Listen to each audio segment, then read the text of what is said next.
우리의 빛이 되신 하나님, 이 시간에도 주님께서 생명의 빛을 비추어 주셔서 믿음의 자리로 나오게 하시니 감사합니다. 어둡고 절망 가운데 낙심한 우리의 심령에도 이 시간 소망의 빛을 비추어 주시옵소서. 그 빛을 발견하고 그 빛을 따라 다시금 힘을 얻어 일어설 수 있는 우리 모든 성도들 되게 하여 주시옵소서. 이 시간에도 말씀의 빛으로 좌정하시사 우리가 가야 될 길과 우리의 정체성을 밝히 가르쳐 주시옵소서. 예수님의 이름으로 기도드립니다. 아멘. 다시 한번 예배의 자리에 나오신 모든 성도님들 주님의 이름으로 환영하고 축복하고 사랑합니다.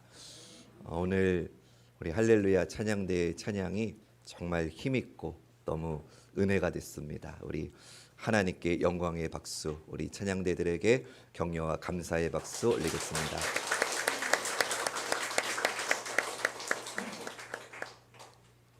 특히 테너 파트가 아주 힘이 좋아진 걸 보니까 우리 강문희하고 선호가 돌아온 게 아주 큰 힘이 되는 것 같습니다. 또 제가 또 이런 칭찬하면 안 좋아하시겠지만 저는 우리 한윤종 권사님 반주가 얼마나 은혜가 되는지 모릅니다. 건강에 어려우신 중에도 정말 하나님께 영광되는 귀한 반주를 해주시는 한 권사님, 또 늘 어려운 중에도 이 찬양대와 또 모든 성가를 인도하시는 우리 방수경 권사님 두 분께도 정말 감사를 드립니다. 여러분들 모두를 주님의 이름으로 정말 사랑합니다. 우리 옆에 계신 분들하고 이렇게 같은 마음으로 축복했으면 좋겠습니다. 당신을 사랑합니다.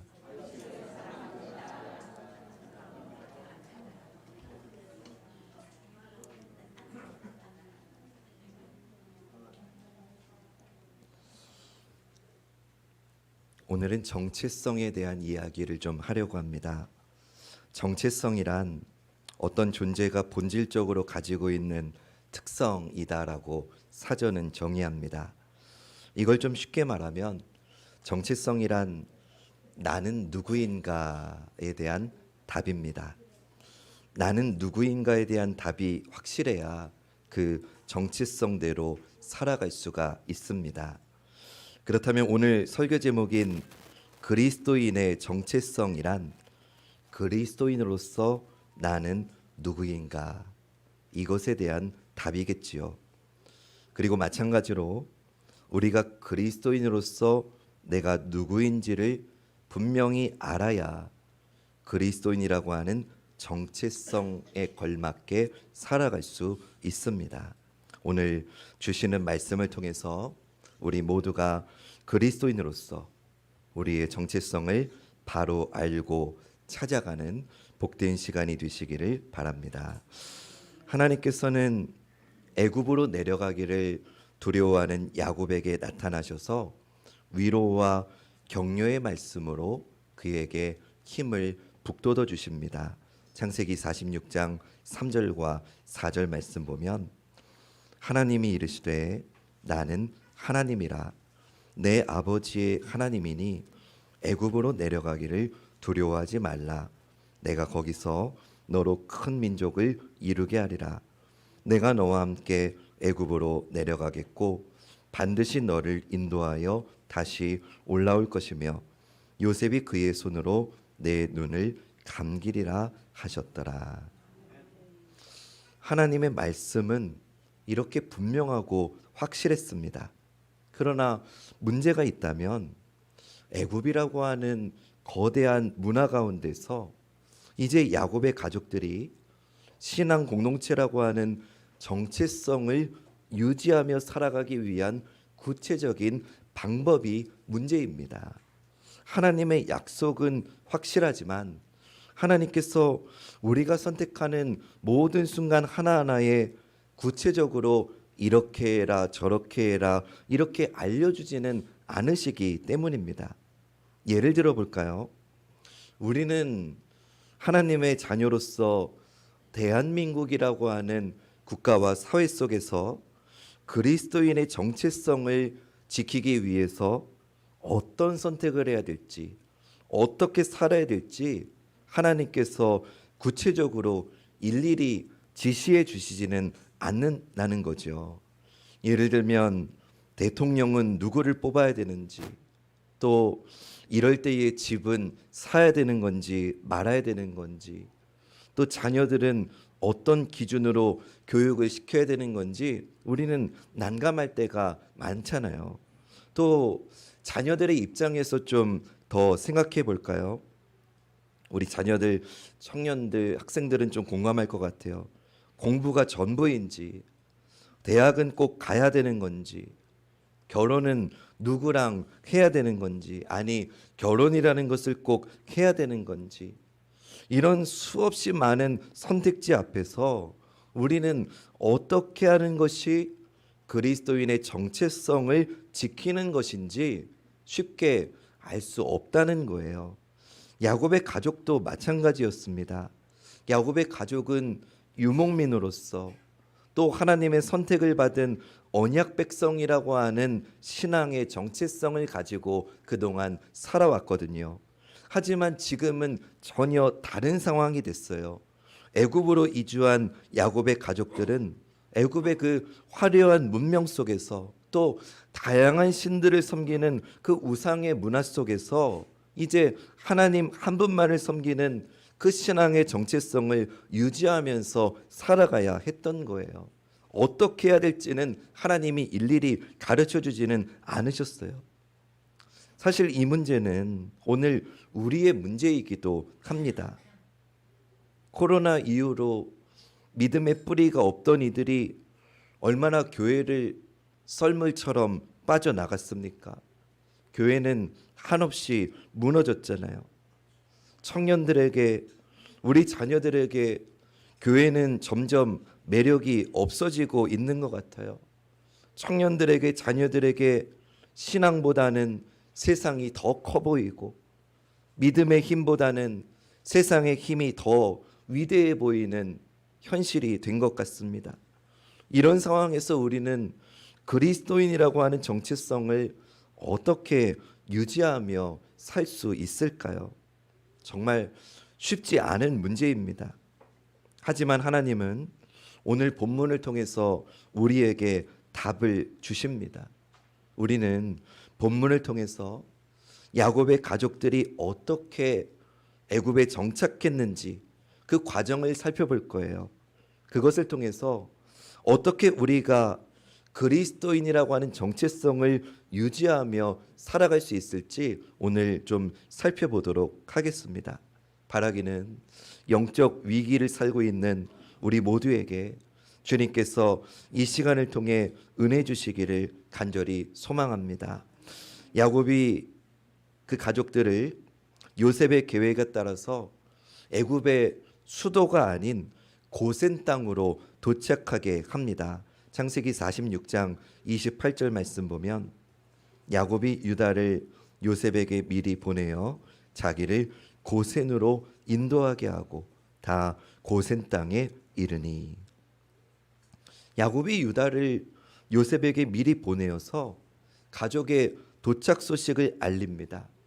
그리고 요셉은 드디어 그토록 그리워하고 만나고 싶어 했던 아버지를 만나지요. 형들을 만날 때마다 아버지가 살아계시느냐고 아버지의 안부를 물었던 요셉이지 않습니까? 사랑하는 아버지를 만나는 요셉의 마음이 어땠을지 우리는 짐작해 볼 수 있습니다.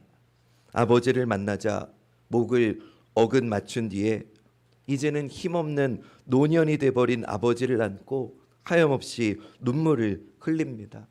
아버지도 마찬가지였습니다. 30절 말씀에 보면 이스라엘이 요셉에게 이르되 내가 지금까지 살아있고 내가 내 얼굴을 보았으니 지금 죽어도 족하도다. 아버지는 한순간도 요셉을 향한 사랑을 놓을 수가 없었던 거겠지요. 그가 죽었다고 해도 결코 내 아들을, 사랑하는 아들을 잊을 수는 없었던 거예요. 여러분, 이런 말이 있지 않습니까? 자식은 부모가 죽으면 땅에 묻지만 부모는 자식이 죽으면 어디에 묻는다고 합니까? 가슴에 묻는다고 하지 않습니까? 야곱의 마음이 그렇다는 거죠. 22년 동안 딱 한 번만이라도 얼굴을 보면 좋겠다라고 여기며 살았을 거예요. 아니, 얼굴 못 봐도 좋으니까 그냥 어딘가에서 잘 살고 있다는 소식만이라도 들었으면 좋겠다 하는 마음으로 살았을 텐데, 지금 이렇게 그 사랑하는 아들 요셉과 만나게 되었으니까 내가 지금까지 살아있고 내가 너의 얼굴을 보았으니 이제 지금 죽어도 족하다라고 말하는 야곱의 고백이 어떤 마음인지 우리는 알 것 같습니다. 이렇게 극적인 아버지와 아들의 만남이 끝나자 이제 야곱 가족의 애굽 정착 계획이 본격적으로 실행이 돼요. 요셉의 치밀한 계획과 준비를 통해서 일이 이루어집니다. 창세기 46장 33절 34절 말씀 보면, 바로가 당신들을 불러서 너희의 직업이 무엇이냐 묻거든 당신들은 이르기를 주의 종들은 어렸을 때부터 지금까지 목축하는 자들이온데 우리와 우리 선조가 다 그러하니이다 하소서. 애굽 사람은 다 목축을 가증히 여기나니 당신들이 고센 땅에 살게 되리이다. 요셉은 가족들에게 바로가 직업이 무엇이냐고 물으면 저희는 가족 대대로 목자로서 목축업을 했다라고 말하라고 합니다. 그러면 애굽 사람들은 목축업을 싫어하기 때문에 고센 땅에서 살게 될 것이라고 알려줍니다.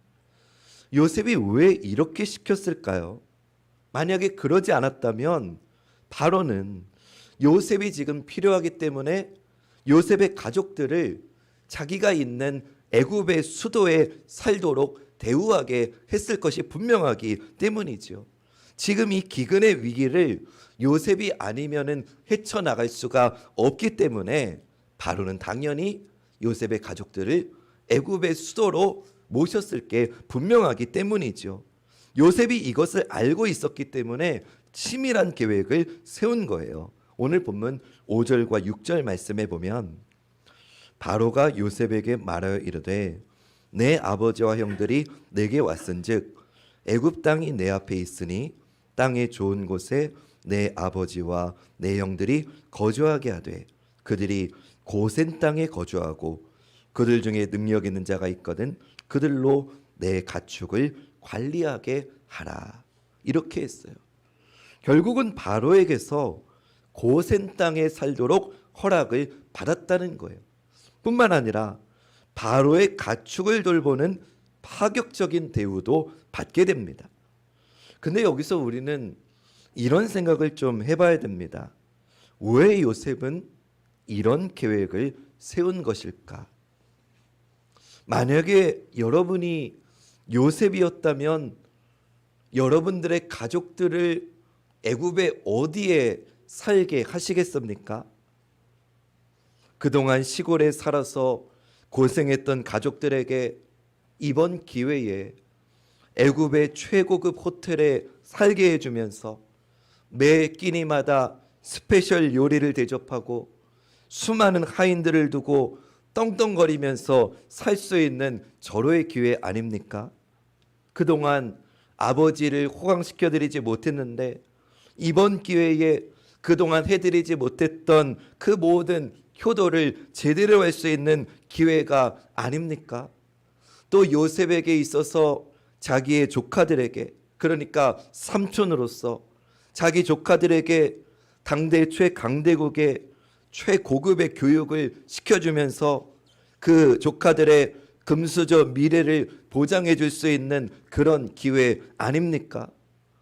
우리가 요셉이었다면 그런 선택하지 않았을까요? 아니, 요셉이 아니더라도 우리가 야곱의 가족의 누구였더라도 그런 기대를 하지 않겠습니까?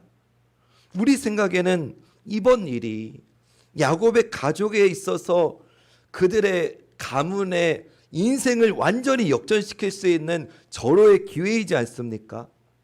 그러나 요셉은 우리의 그런 생각과 다르게 애굽의 수도가 아닌 고센 땅에 머물게 했다는 거죠. 그 말은 애굽에 동화되는 삶이 아닌 구별되고 분리되는 삶을 선택했다는 거예요. 왜냐? 거룩은 구별됨이기 때문입니다. 여러분 한번 따라해 봅시다. 거룩은 구별됨이다. 여러분, 우리는 요셉이 누구인지를 좀 다시 생각해 보아야 됩니다. 요셉은 하나님으로부터 사명을 받은 선지자입니다. 그렇기 때문에 이 모든 일을 주도하시는 하나님의 뜻을 지금 요셉은 분별하고 있었던 겁니다. 그것이 그의 정체성이었습니다. 그렇기에 지금 야곱 가족들의 애굽 이주는 단순한 타향살이가 아닌 겁니다. 야곱의 가족은 어디를 가든지 하나님의 거룩한 언약 백성으로서 살아야 했습니다. 그것이 그들의 정체성이기 때문입니다. 그러려면 그들은 애굽으로부터 분리되어야 했다는 겁니다. 애굽의 문화와 풍습과 언어와 교육으로부터 철저하게 구별될 필요가 있었다는 겁니다. 요셉은 이것을 알았기에 야곱의 가족들이 애굽의 수도가 아닌 분리된 고센 땅에 살도록 준비한 것입니다. 지금의 이주는 단순한 이사가 아니라 하나님의 언약대로 이스라엘이라고 하는 거대한 민족으로 자라나가는 과정이라는 걸 그는 알았기 때문입니다. 하나님은 아브라함과 맺으셨던 그 언약을 지키시기 위해서 지금 이 야곱의 가족들을 이주시키신 것이기 때문입니다. 그러려면 그들의 신앙의 정체성을 지키면서 살아갈 수 있도록 그들을 지키고 보호해야 되는데, 그 지키고 보호하는 방법이 바로 구별됨이었다는 겁니다. 사랑하는 여러분, 우리의 삶을 돌아봅니다. 우리는 어떻습니까? 우리는 그리스도인으로서의 정체성을 지키고 있습니까? 그렇게 살기 위해서 이 땅 세상과 구별된 삶을 살아가고 있습니까? 거룩한 하늘 백성으로서 하늘의 시민권을 가지고 살고 있습니까? 아니면 혹시 우리도 세상 사람들처럼, 아니 세상 사람들보다 더 악착같이 세상 질서와 문화에 뒤처지지 않기 위해서 아둥바둥 그렇게 살고 있는 것은 아닙니까? 우리는 애굽이라고 하는 세상에 살고 있지만 그리스도인으로서 세상과 구별된 삶을 살아야 될 줄로 믿습니다. 그렇다고 이 구별됨을 완전히 고립이라고 오해하시면 안 됩니다. 그리스도인으로 살라고 해서 우리들끼리만의 세상을 만들어 살라는 게 아닙니다. 야곱의 가족은 분리되어서 고센 땅에 살았지만 6절 말씀에서 본 대로 바로의 가축을 돌보는 일을 하게 되었습니다. 이것은 애굽이라고 하는 문화와 전혀 관계하지 않고 동떨어진 삶을 산 게 아니라는 거죠. 다만 요셉을 통해서 야곱의 가족들의 애굽 정착은 구별된 정체성을 가지고 살아가려는 의지를 보여주고 있는 것입니다. 오늘 이런 말씀을 들으면 어떤 분들은 이런 생각을 하실 겁니다. 목사님, 그리스도인이라고 해서 왜 꼭 구별되어 살아야 됩니까? 이왕이면 좋은 게 좋은 거 아닙니까? 이 땅에서도 폼나게 떵떵거리게 살면 더 좋지 않습니까? 제가 보니까 이 예배 자리 그렇게 생각하시는 분 지금 2분 계세요. 물론 틀린 말은 아닌데 저는 혹시 그런 생각을 하시는 분들에게 2가지 면에서 그러면 안 된다고 권면을 드립니다. 첫째, 우리는 세상의 가치관에 동화되어 살면서 우리의 정직한 신앙을 지킬 만큼 우리는 강하지 않습니다. 둘째, 이 땅은 우리의 영원한 거주지가 아니기 때문입니다. 우리는 하나님이 허락하신 시간 동안에 잠시 이 땅에 머무는, 이 땅은 체류지일 뿐이기 때문입니다. 야곱의 가족이 하나님의 때가 되었을 때에 하나님의 땅으로 출애굽했던 것처럼 우리 그리스도인들도 이 땅에서 살다가 하나님의 때가 되면 이 땅을 떠나서 우리 아버지 하나님 계신 하나님의 나라로 가야 될 줄로 믿기 때문입니다. 이런 정체성을 지키는 모습이 오늘 본문에서 바로를 만난 야곱이 그를 축복해 주는 모습에서 가장 극명하게 드러나게 됩니다. 요셉이 바로에게 형들을 소개한 뒤에 아버지를 소개합니다. 그런데 야곱이 바로를 만났을 때 정말 특별한 행동을 합니다. 오늘 본문 7절과 10절 말씀해 보니까 요셉이 자기 아버지 야곱을 인도하여 바로 앞에 서게 하니 야곱이 바로에게 뭐 했다고요? 축복하매. 10절에 보니까 야곱이 바로에게 뭐 했다고요?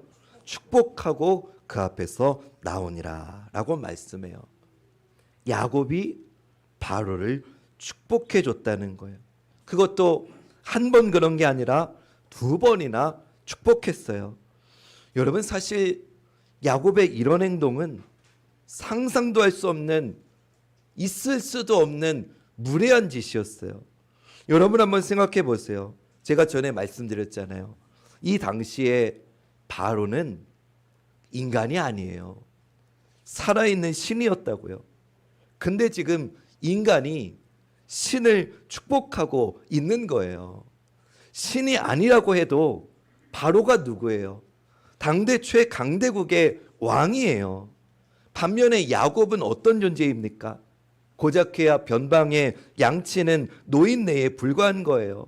아무것도 아닌 노인이 애굽의 왕을 축복하고 있다는 거예요. 그것도 두 번이나 말입니다.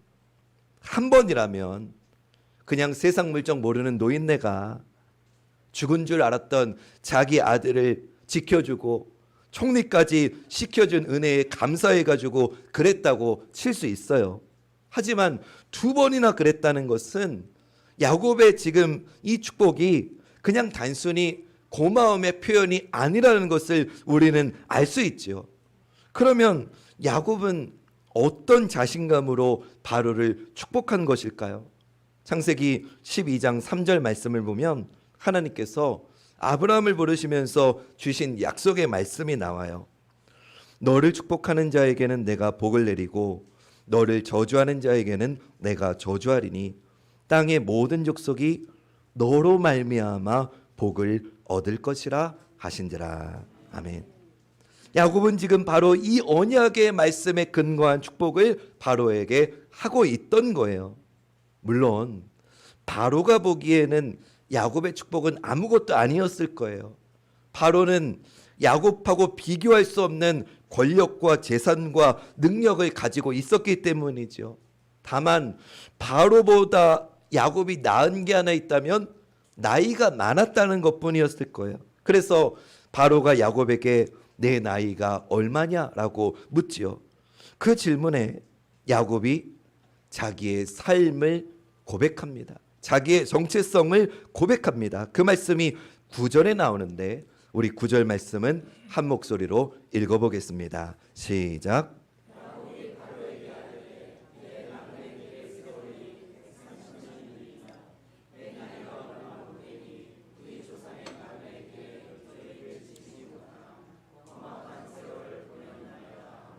아멘.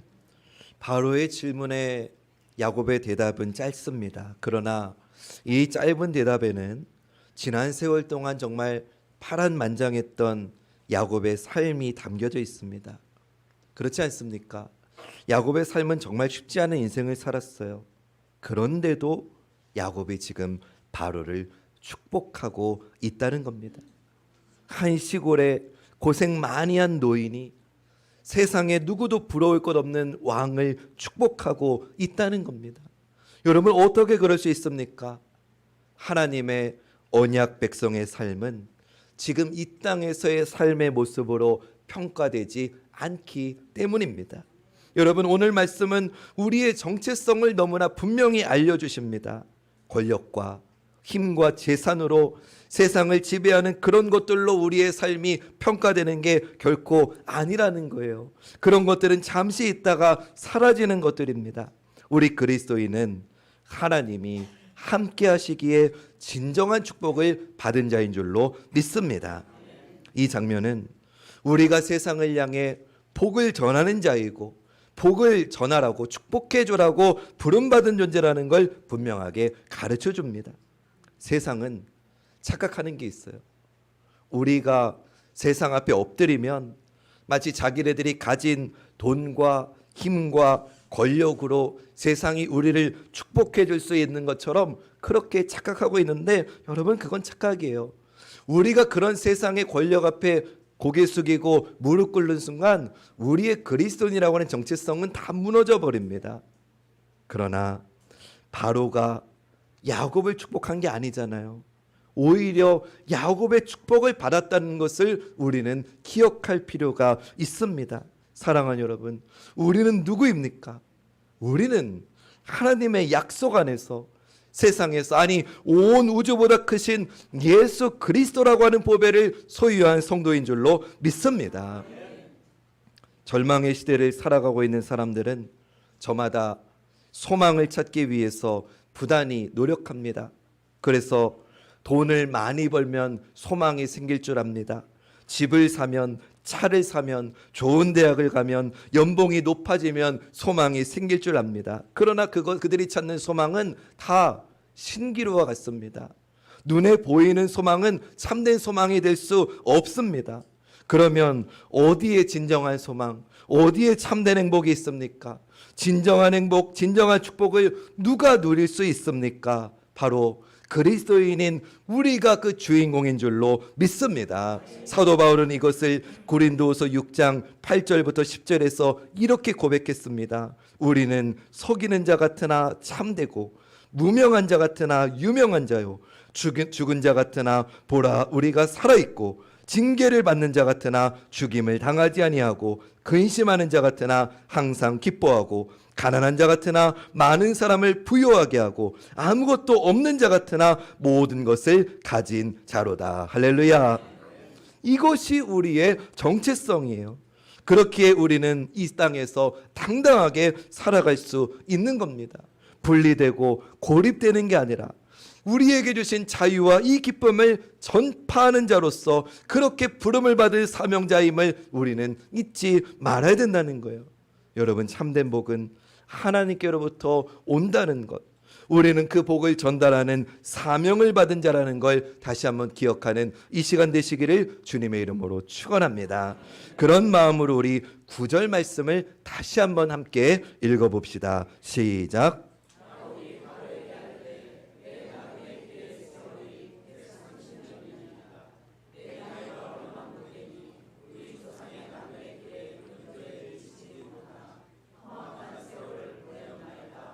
아멘. 바로 앞에 선 야곱이 자기의 삶을 회고하면서 한마디로 자기의 삶은 나그네의 삶이었다라고 고백합니다. 자기뿐만 아니라 우리 아버지 이삭도, 우리 할아버지 아브라함의 삶도 나그네의 삶이었다라고 말합니다. 여러분, 나그네는 어떤 사람입니까? 나그네는, 제가 이거 불러도 되나요? 오늘도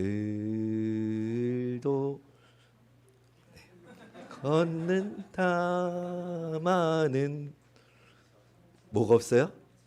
네, 나그네는 정처 없이 떠도는 인생이에요. 그러면 우리 믿음의 조상들이 왜 이런 나그네의 인생을 살았느냐? 히브리서 11장 13절 14절이 알려줍니다. 이 사람들은 다 믿음을 따라 죽었으며 약속을 받지 못하였을 때 그것들을 멀리서 보고 환영하며 또 땅에서는 외국인과 나그네임을 증언하였으니 그들이 이같이 말하는 것은 자기들이 본향 찾는 자임을 나타내미라. 아멘. 아브라함이, 이삭이, 야곱이 나그네의 인생을 산 이유는 자기들은 본향 찾는 자임을 나타내기 위함이래요. 그들이 찾는 본향이 어디입니까? 하나님이 계획하시고 지으신 터가 있는 저 성, 하늘에 있는 그곳. 그랬기 때문에 야곱은 눈에 보이는 화려한 바로 왕궁의 삶을 전혀 부러워하지 않았던 겁니다. 만약에 그게 좋았더라면 애초에 고센 땅에서 살지도 않았을 겁니다. 그는 본향을 사모했기에 매 순간 자신을 보호하시고 자기와 함께 해주실 뿐만 아니라 인생의 모든 순간마다 참된 복이신 여호와 하나님을 바로와 세상 앞에서 담대히 선포하는 것, 그것이 야곱의 정체성이었던 것입니다. 사랑하는 여러분, 우리는 누구입니까? 우리는 그리스도인입니다. 이것이 우리의 정체성입니다. 우리는 그리스도 예수 안에서 받은 영생의 복을 소유한 자로서 우리가 받은 복을 나누어 주고 이 세상에 전하는 자라는 것을 잊지 말아야 됩니다. 우리가 마주하는 인생의 모든 문제 앞에서 우리는 세상의 방식과 구별된 방식의 삶을 우리의 삶으로 보여줘야 되는 것입니다. 예수님께서 말씀하셨습니다. 너희는 세상의 빛이다, 소금이다. 세상이 어둠에 쌓여 있을 때 빛된 우리가 세상을 밝혀줘야 됩니다. 세상이 오염되어 있을 때 소금된 우리가 이 땅을 정화시켜야 됩니다. 그것이 우리의 정체성입니다. 제가 어렸을 때 집이 잘 살다가 어려워져서 저희 집 자동차가 아실지 몰라요. 타우너라고 있어요. 다마스 비슷하게 생긴 타우너라고 하는 차가 있어요. 봉고차인데 미니 봉고 있죠. 그게 저희 집 차였던 때가 있어요. 근데 그 전에는 저희 집 차는 그랜저, 콩코드, 스텔라, 저 태어날 때는 티코, 그런 차를 타다가 하루아침에 타우너를 타게 되니까 제가 등교를 차를 타고 저희 부모님이 시켜줬는데 교문 앞에서 차를 못 내리겠는 거예요. 친구들이 그 미니 봉고에서 내리는 저를 보면 창피해가지고 차마 교문 앞에서 못 내리겠는 거예요. 그래서 저 보이지 않는 뒤쪽 골목에서 나 저기서 내려달라고 그렇게 하면서 그냥 인사도 안 하고 아버지에게 인사도 안 하고 혹여라도 인사하다가 누군가 쟤 저 차 타고 왔네 하고 알아볼까 봐 보지도 않고 쳐다보지도 않고 그냥 걸어갔던 그런 기억이 오늘 말씀을 준비하면서 떠올랐습니다. 근데 타우너 타는 인생이 부끄러웠던 게 아니더라고요. 그리스도인이라고 하는 정체성을 지키다가 말씀대로 살다가 타우너 타는 인생이 여러분 부끄럽습니까? 아니면 그리스도인이라고 하는 정체성 다 내려놓고 세상 사람들과 똑같은 정체성 가지고 살면서 그랜저 타는 인생이 부끄러운 겁니까? 하나님 말씀을 지키다가 가난하지만 그래도 하나님 말씀 지키다가 천국을 소망하는 그런 나그네의 삶이 떳떳한 거 아닙니까? 사랑하는 여러분, 주님이 우리에게 명하신 그 정체성의 길은 넓은 길 아닙니다. 세상 모두가 가려고 하는 그런 넓은 길 절대로 아닙니다. 좁은 길입니다. 인정해 주느냐? 아닙니다. 아무도 인정해 주지 않습니다. 왜 사서 고생해? 왜 그렇게 악착같이 벌어가지고 교회에다가 갖다 줘? 난 이해가 안 되네. 아무도 인정해 주지 않습니다. 그러나 사랑하는 여러분, 그 길이 우리 주님이 원하시는 길이고 우리가 그 길을 믿음으로 끝까지 걸어가면 그 길의 끝에 서 계신 그 주님을 반드시 만나게 될 줄로 믿습니다. 그리고 그 주님이 그때 우리를 알아주시면서 이렇게 말씀하실 거예요. 정말 잘했다. 네가 정말 자랑스럽다. 그리스도인이라고 하는 정체성을 지키느라고 가난해도 아파도 눈물 나도 이 십자가의 길을 끝까지 포기하지 않은 네가 나는 정말 자랑스럽다고 우리 주님이 그렇게 말씀해 주실 줄로 믿습니다. 사랑하는 여러분, 주님 다시 오시는 그날까지 그리스도인이라고 하는 정체성을 끝까지 붙잡는 사랑하는 관악중학교의 모든 성도님들 되시기를 주님의 이름으로 간절히 축원합니다.